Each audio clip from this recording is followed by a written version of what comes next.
So welcome to episode 3 of our Calgary construction series, with this one covering HSE and major equipment installed. Health, safety and environment is a core responsibility for all employees and contract teams at Northstar.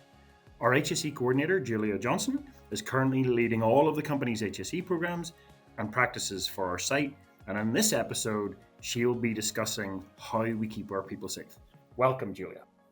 As Aidan mentioned, safety is a core principle for Northstar, so before anyone steps onto our site, they undergo a comprehensive HSE orientation, ensuring they're fully aware of our safety programs, site rules, and the hazards related to our work environment. We hold a daily site coordination and HSE meeting. During this session, we engage with contractor leads to ensure clear communication and verify that everyone is fit for duty before beginning their workday. We also carry out site inspections and ongoing reviews to ensure the contractors on site are working together and safely. And lastly, we have a leading-edge safety software that effectively manages HSE matters, not only throughout the building commissioning phases of Calgary, but also for upcoming operations at the facility and sets us up for all of our expansion facilities.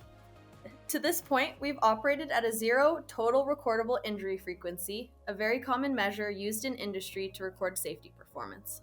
Thanks, Julia. And for me, a few major updates.